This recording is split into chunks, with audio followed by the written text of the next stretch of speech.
Those were the good old days. Years go by, but the memory stays. And those were the good old days.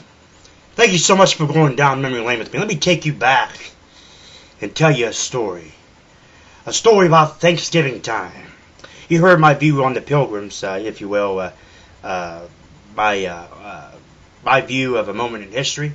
Go down memory lane with me and know why I dislike the Pilgrims. Anyway, nonetheless, time of Thanksgiving time.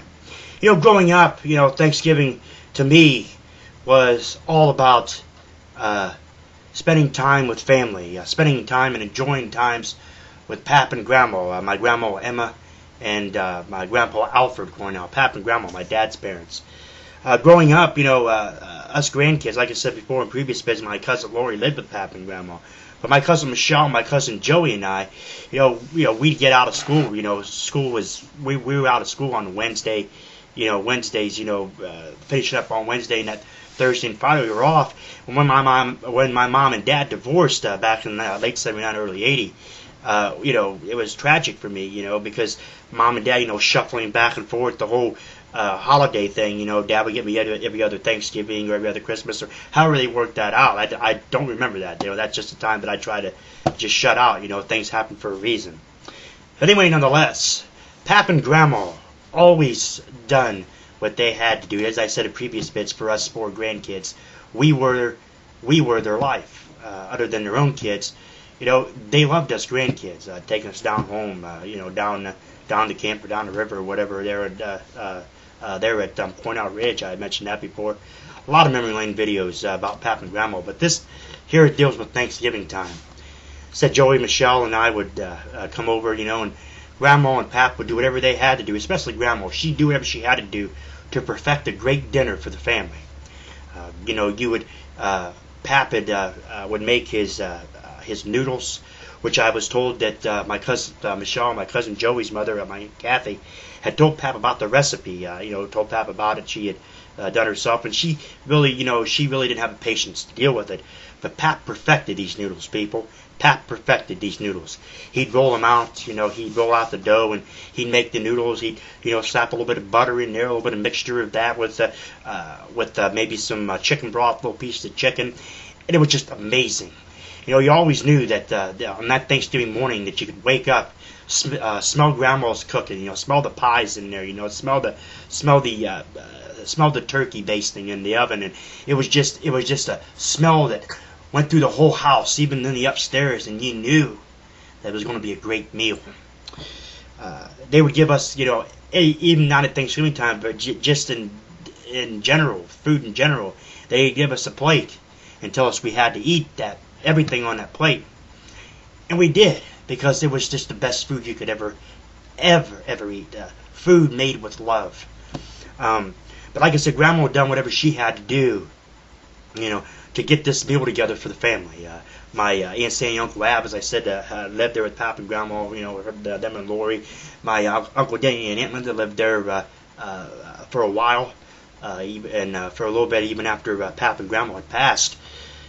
My Uncle Gary, my Aunt Janet would come over, and my dad, of course, would come over, there, and it was just a great time. It was amazing. The dinner was made with love. There ain't nobody in this world that could show love for their children or love for their grandkids as much as Pap and Grandma did. And I just, it was just, amazing. It was one of the greatest things growing up that I used to love. I used to love going to Thanksgiving dinner, having Thanksgiving dinner at Pap and Grandma's because of all the preparations that went into it. Grandma and Pap were just so wonderful to us kids. They showed us love like you could never believe. And dinner at Thanksgiving time at their place was what it should be today. But a lot of people just don't understand what it feels like to have family around. As Pap and Grandma had passed and the families, we all went our separate ways and everything. It's just a time to look back and reflect on that time.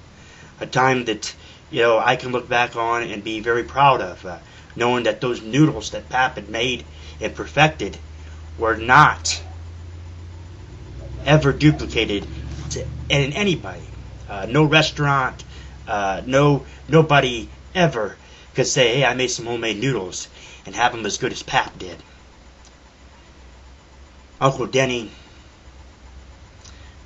my Uncle Larry, my dad's brother, my cousin Michelle, my cousin Joey's dad, Pap and Grandma, of course, and Joey. They are not with us at this time. But during this time of remembrance of Thanksgiving time down memory lane, I think about it, and I think about how wonderful it was to be able to have that time with them, knowing that there was nobody, as I keep saying, there's nobody in this world today that showed love for their grandkids, that showed love for their family, than Pap and Grandma. To Pap and Grandma, Uncle Denny, Uncle Larry, Joey, and those other family members who have passed on, happy Thanksgiving to you. Thank you so much for giving me memories that I will remember for the rest of my life. I love you. Happy Thanksgiving. Enjoy your Thanksgiving feast next week on November 26th of 2009, up there in heaven with Jesus. You all get together at the table and remember the good old days. I love you all. And for those of you who are viewing, thank you so much for going down memory lane with me. I'll catch you next time.